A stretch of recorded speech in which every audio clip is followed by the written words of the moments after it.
Good evening and welcome to the monthly meeting of the Cahokia Archaeological Society. We meet here at Cahokia Mounds the third Thursday of each month. We now are starting our business meetings at 6 and our presentations at 7.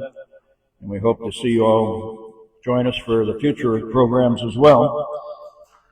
Tonight we have Michael Brent Lansdell, who's going to be talking about on the path of the Cahokians, tracking the Cahokia Diaspora through ceremony. People often wonder where the people go once they left Cahokia. I think Brent has some ideas. Here you go.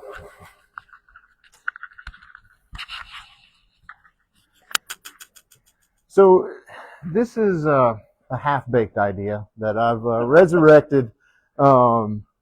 I had to drop it for a few years because of circumstances beyond my control. But it's, I'm kind of resurrecting this as a thought exercise. And I want, thinking about the Cahokia Diaspora and different kinds of deposits you might find in an archaeological site. And what we'll do is, we'll go through, I'll go through a little bit of framing the question, and I'll talk about how I got there, and then we'll talk about some comparisons.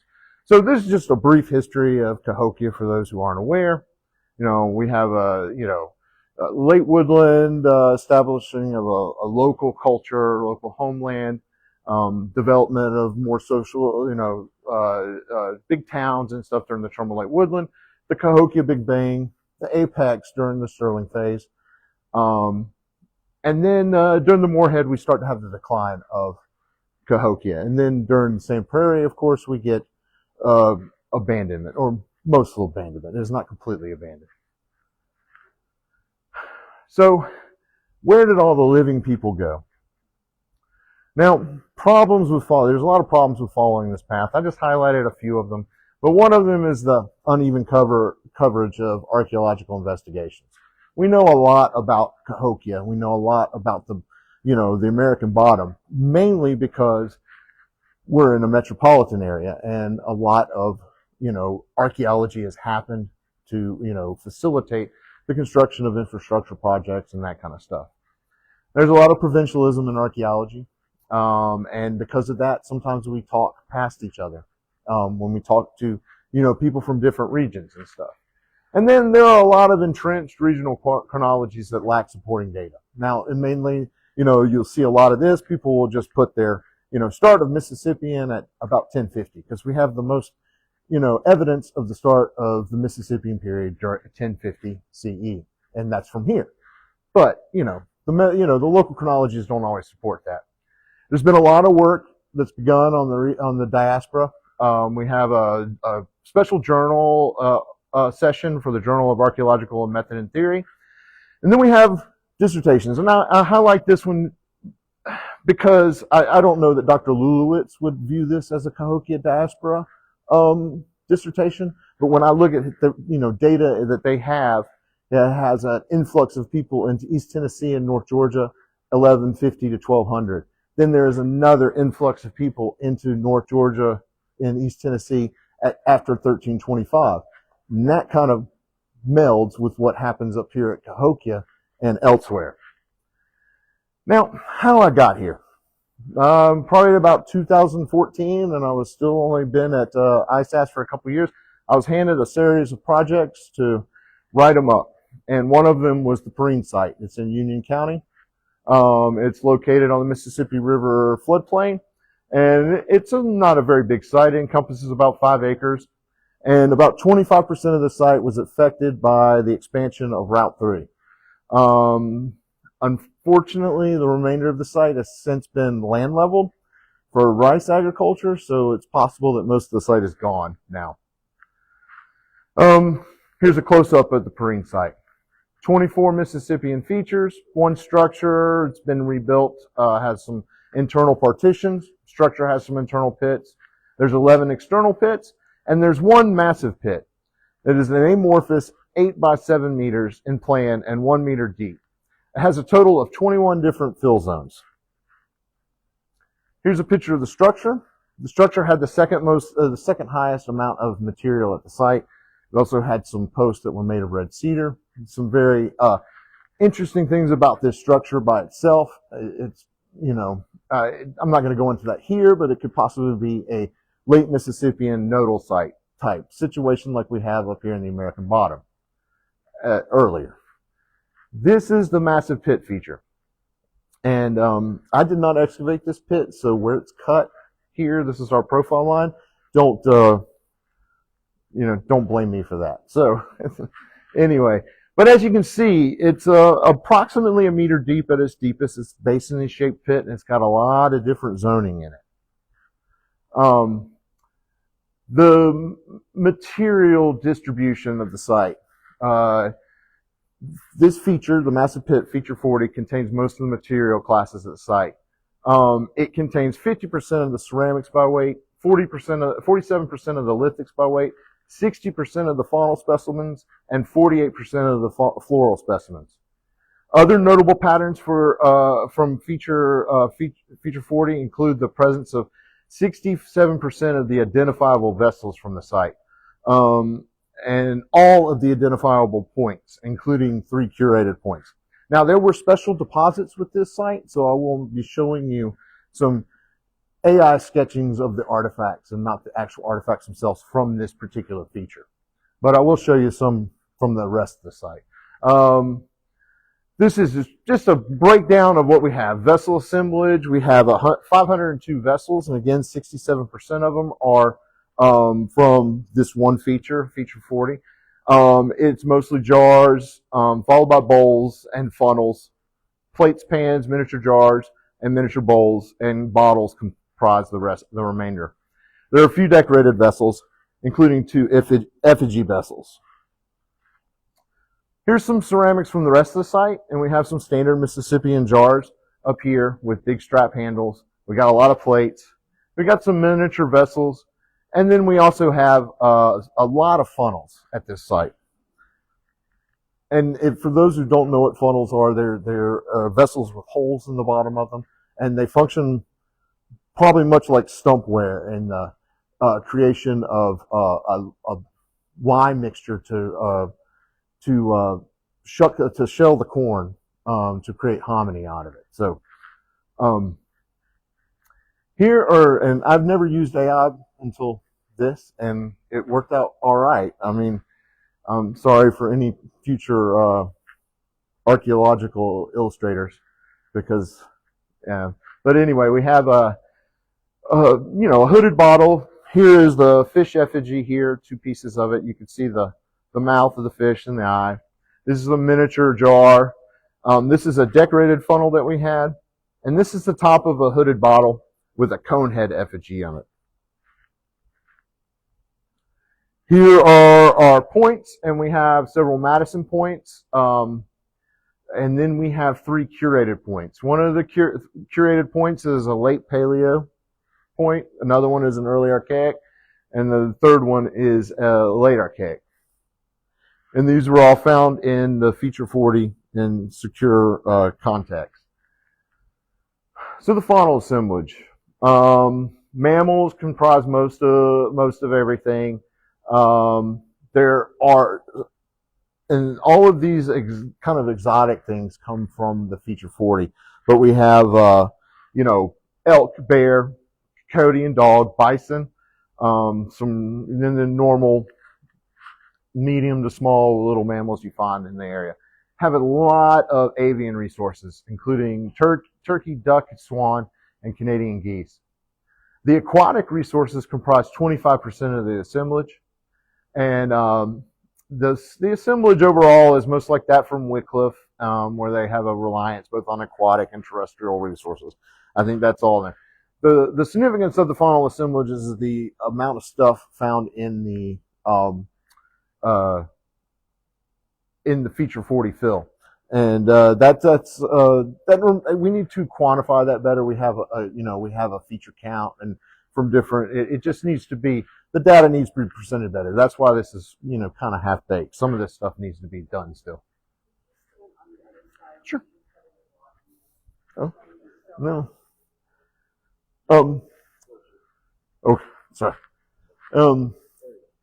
And so this is the archaeobotanical assemblage. We have wood and wood bark, lots of corn, in this assemblage, cultivated seeds. Most of the seeds are wild grass, and some of these seeds can be used in food, medicine, or building materials. Grass stems were frequently identified, indicative of thatch or baskets. And nutshell was surprisingly absent from this.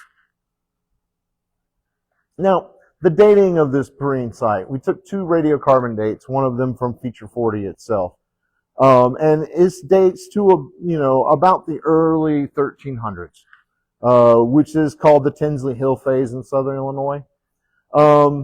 It's has similar ceramics to other sites nearby, such as the Dogtooth Bend, the South Cape site, and then the late Wycliffe, and particularly the late period of Wycliffe. It's also contemporaneous with Hawkins Hollow, which is in Monroe County, and then the Common Field site, which is over in Missouri. The local area around Perrine is interesting. We have, 2 major mound centers, the Ware site and the Lynn Heilig site. We have 3 single mound centers, 3 recorded villages, and 3 cemeteries.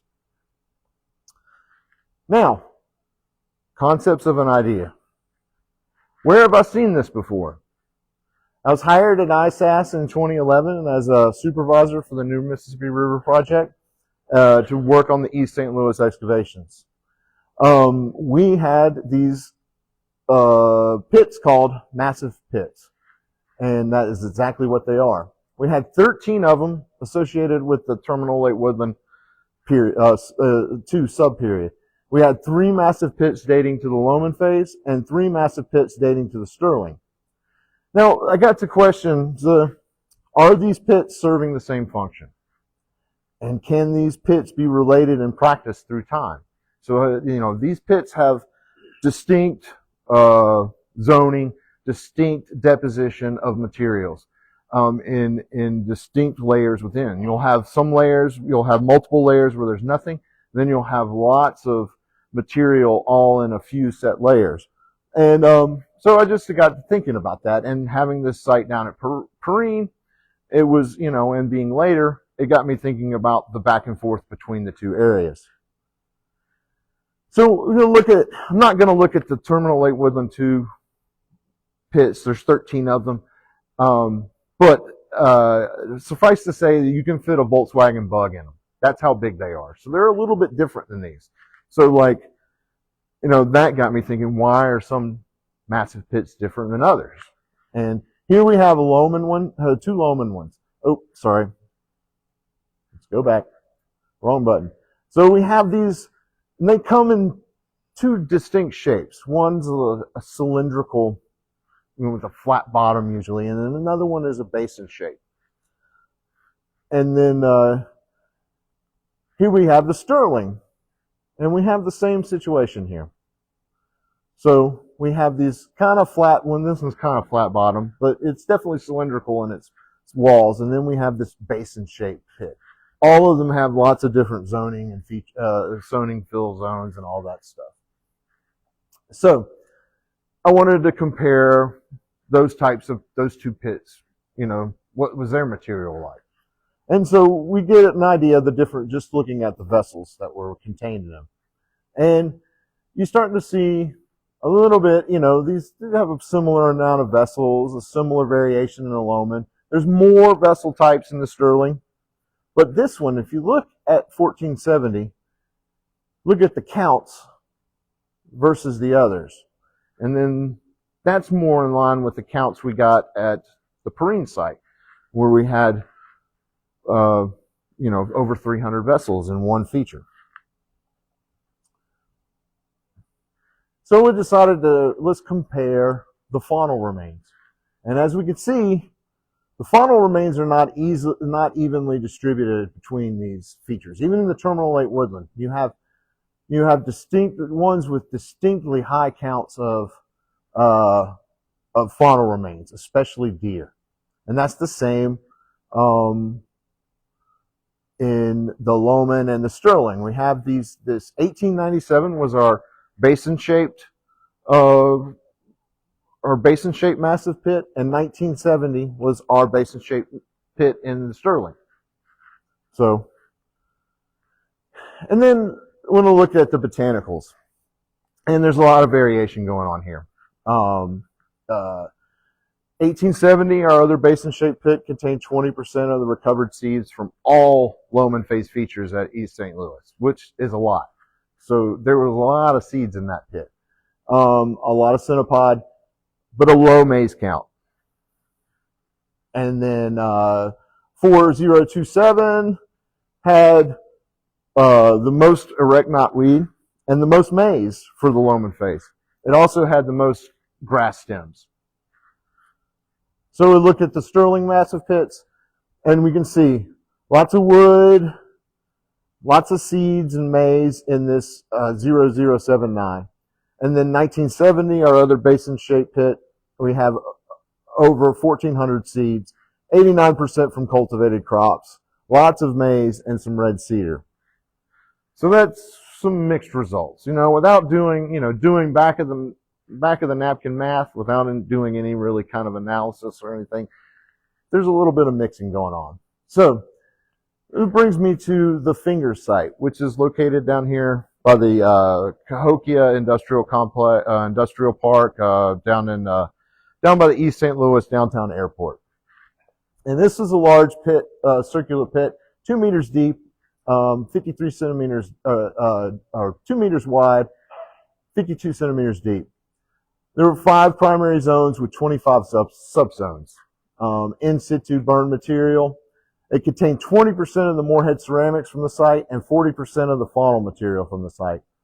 There were high incidences of jars with soot, use wear, which is an indication of possible cooking. The botanicals vary, a variety of charred grass, edible plants, hickory nut and maize, fruit, tobacco, and morning glory. There was actually a lot of hickory nut in this pit, like a lot, which is different from some of our other pits that we were comparing. So the faunal assemblage was primarily deer with a wide array of avian species, especially waterfowl and ducks. Well, so what have we learned? Can we track Cahokians through ceremony? Maybe. Not all massive pits apparently are created equal, and there seem to be different uses for different ones. Now, fleshing that out is it'll take a little bit more effort. There's clear distinctions in material distributions between these pits, and there seem to be, those with lots of ceramics and those without, and those with lots of certain types of seeds and those without. Now, some of that, like hickory, might be, because it's more available where the Finger site was than for Perrine, although I doubt that. But, there could be other reasons why we see other things different times. It could be we're seeing multiple different types of ceremonies here. Some pits across time have similarities, including select pits at East St. Louis, Finger South, and Perrine. And there are hints of other massive pits across the region. And farther afield. In at the Kincaid site, a dissertation from the 70s identifies one of these types of pits that has a lot of material. Of course, it was produced in the 70s, so we don't know what it looks like. So, it's all, run off on a mimeograph machine, it looks like. But anyway, and then there's a similar pit at a sub mound, Mound A at the Etowah site in Georgia. And so, I'm not going to get into what kind of ceremony it might have been. I mean, my colleagues, Liz Watts, Aaron Benson, and Steve King, make a good argument, convincing argument for the ceremonial deposits at Finger South to be part of the busk or the green corn ceremony. And it's a ceremony about renewal, and it's documented during historic times. And what you have is, at the beginning of when the corn starts to sprout, when it's green, there's a festival. And a lot of things, like a lot of old things, are brought together and thrown out, and there's a big feast. Lots of eating of deer, eating of stored corn, eating of stored hickory nut, and then it's all maybe cast into a single place after the ceremony. So they make a convincing argument for the fingers south, and the makeup of a couple of pits at East St. Louis and a couple of pits in the pit at Perrine could be an indication of that. So, how is that tracking the Cahokians? Well, we know after about 1200 CE that people began to leave this area, and they went somewhere, and we know that there are a tremendous amount of late Mississippian sites in southern Illinois that are virtually uninvestigated. We don't have a lot, interestingly enough, we don't have a lot of early Mississippian sites in southern Illinois. And I've been looking, and I've struggled to find anything that would, classify as earlier, contemporary with the rise and apex of Cahokia. I mean, I'm sure they're down there, but they're likely obscured by these much bigger late Mississippian sites. Now, my idea here is that, we can see the same practice, if not slightly altered, a century later that we saw in Cahokia, but we're seeing it now in southern Illinois. And then at some point, those people abandoned southern Illinois and moved farther afield into the south, like some other people did before them. So that was my idea of tracking the Cahokians, and we got mixed results from this little thought process, but I think that it's thought provoking and different way to think about things, and it makes a small site that has unusual deposits that much more interesting and stuff. I really want to thank IDOT and Dr. Joe Galloy for use of the material. This is all from IDOT Recovery Projects. And then Dr. Aline Betzenhauser is our director.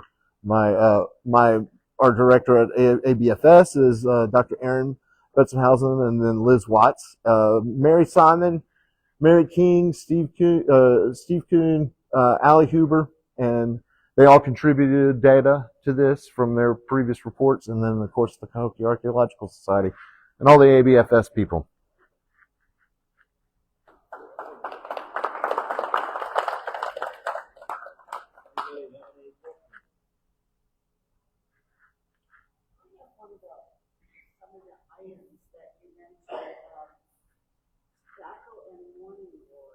Mm-hmm. Can you expand on that? What would that have been for? And I have not heard of mourning glory being found in something like that before. Yeah, it is.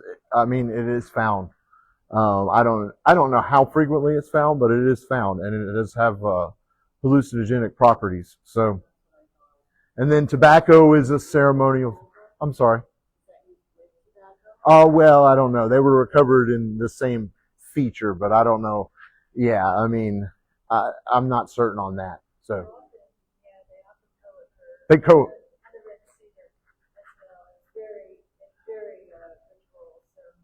Mm-hmm. Yeah.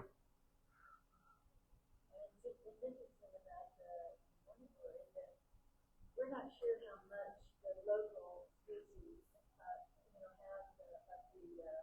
psychedelic, but they definitely were used medicinally, and the fact that they're all bound together in these rituals is very helpful. Is it the seeds? Sorry, is it the seeds which are new? The seed, yes. It is a seed. And that's why when you buy morning glory to plant in your garden, I think so recently they were being dyed. That was so that you wouldn't use the seeds. How do they use medicinally? I couldn't tell you exactly how, but they're always listed in like Mormon's book of medicinal plants, so that they're always they turn up a lot. That we just committee kind of get into the plants and experiment with it? We know who can try them. I would say I went to college, and you got to be careful with morning glories, from my understanding. Just from, you know, and so I've heard. I have a question. You see these big basin-shaped pits as opposed to the more rectangular, flat-bottom ones. You can see a function for those. The storage pits most pits probably start out for storage and then become refuse pits.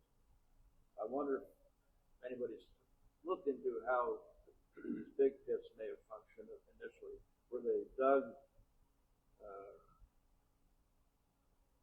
specifically for the dirt to use someplace else, or are they dug that shape or that deep for some special purpose? I know you can't answer all these questions. Well, looking back at our feature that we're particularly concerned about, feature 40, I mean, it looks like an expedient hole. I mean, it's not particularly well dug. It's deep, but it kind of, it doesn't have, most basin pits, that you do find have a purpose too. And that's seen. And when you get the profile, and it's like a nice, evenly dug pit, and this one just doesn't have that same thing. Almost like they're obtaining the dirt for some other purpose, like maybe they're plastering the walls of the house or something. Yeah. And then there's a hole that's used for trash. Yeah. Do they have a geographically logical connection to a place where dirt was used in terms of being borrow pits? No. Okay.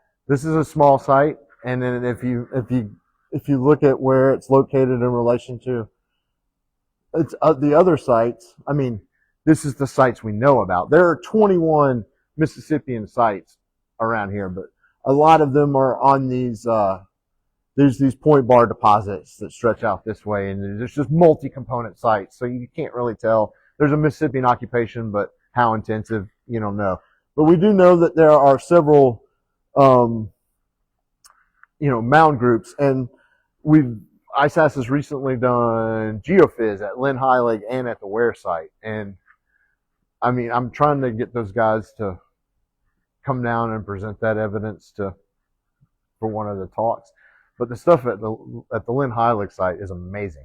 I mean, it just shows up, and it's like, it's like city blocks in these little precincts and stuff like that. But it's an amazing stuff. The Ware also has some interesting distribution of stuff too from the geophys, but it's not like Lynn Heilig. The conditions at Lynn Heilig are excellent for everything to show up with the magnetometry. Did you not compare this pit to Sub-Mount 51 because Sub-Mount 51 is so much more massive than Cahokian borrow pit? Yeah, I did. It was on my list of ones to look at, but I didn't want to get into it because, I mean, it's a sub-mound pit. So like, this is just this, and the other pits at East St. Louis and at Fingers are just pits out there, not underneath a mound or anything like that. So like, I mean, you can see, like, sub-Mount 51, could be a consecration of a ground, and then we're going to build a mound here.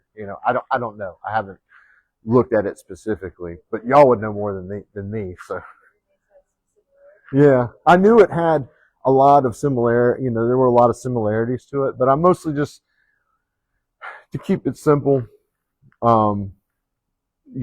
Just stuck with things that were similar for right now. But, I'm hoping to develop this into a more thought out, paper for an article. But, yeah. Oh, well, I mean, yeah, I mean, I think that's, it's just are they the Cahokian? It's a once you move out of Cahokia, out of Illinois, it gets a lot more muddled in what people think about that kind of stuff. So, how would this compare to other popular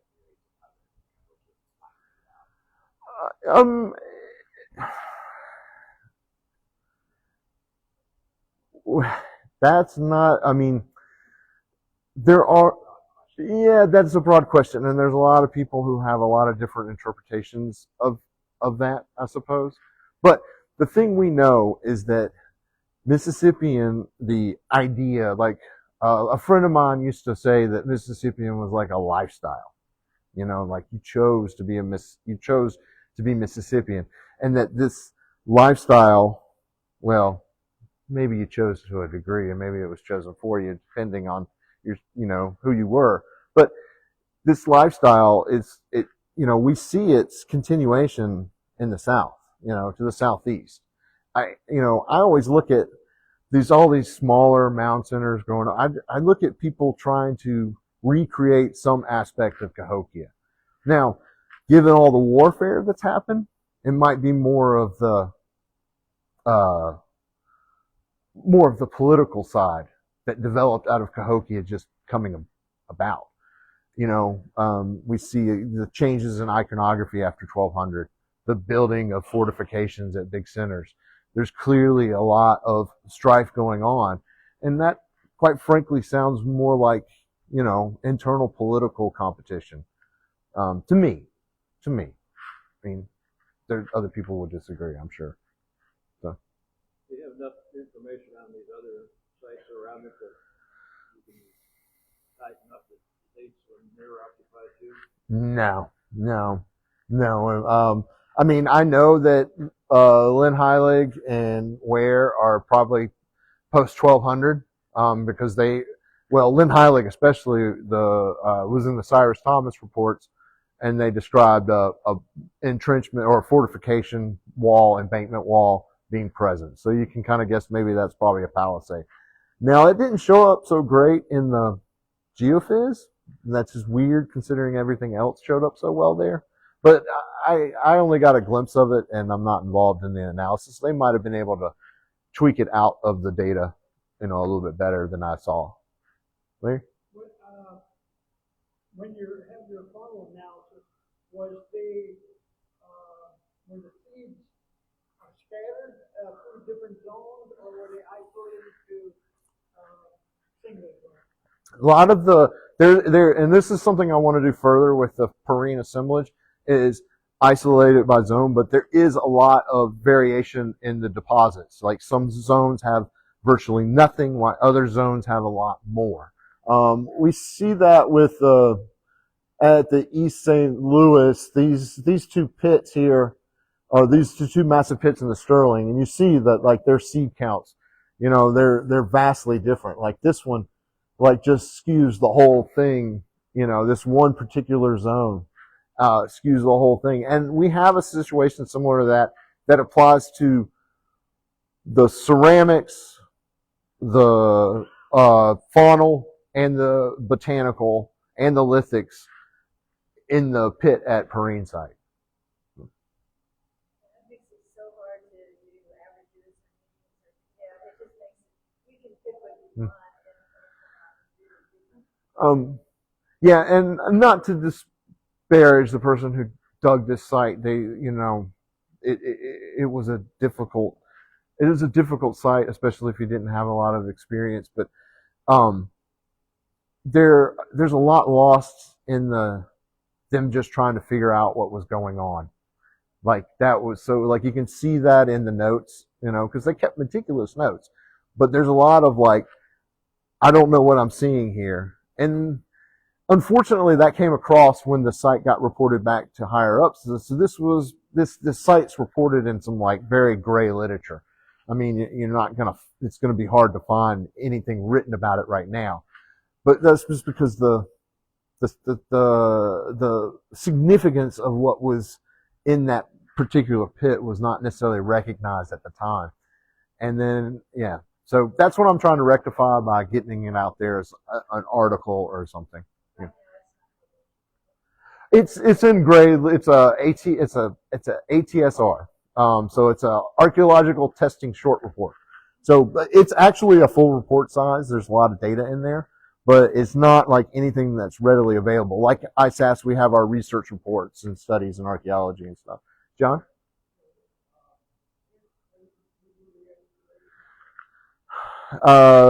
It was at the same time that Janie was going on. So I have to go back and look at, huh? No, before then. So the aughts, like 06, 07, that time period.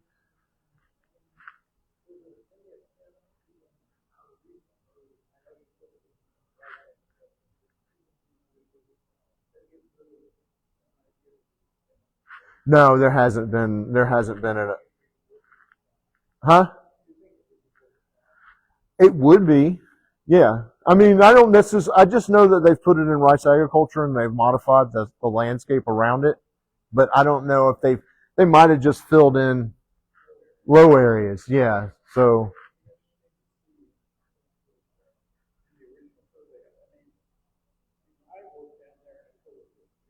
yeah. Yeah.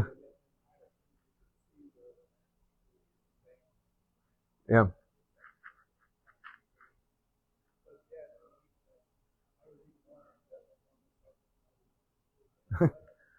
It was first recorded by Charlie Whitty. As okay, so like it's first recorded by Charlie Whitty, and then I think the work was done. I know it was done while Janie was still going on, so that was drawing a lot of resources away from everything.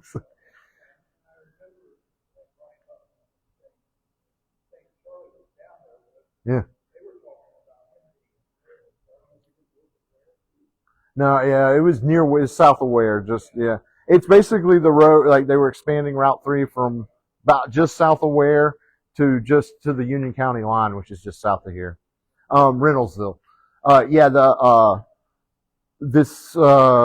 there was another Dillinger Face site that was excavated and I wrote up as part of that. Now it got incorporated into a book about Dillinger. But it's just down the road from this site, and so now there's an edited volume about the Dillinger and the Davies #1. Yes, it's one of our recent research reports. Yeah, very recent, like 2025 even. So, yeah. And the house structure there that was found there, were they able to see if it had a recessed floor or not based on? No, yeah, not that I'm aware of. No, it didn't make it into the notes or anything like that. So, yeah, this was I was given to this one cold, and I had to bring it together. So, but now I think it's even these little sites, they can have important details, and that having even this this. There's so little excavated in southern Illinois, like so little compared to up here, that this is I think it's an important site. It needs to be more just out there so that when people go to do the research, they got it to refer to, and they're like, well, I know there's an early 1300 settlement down here, so. Anything else? Thank you again.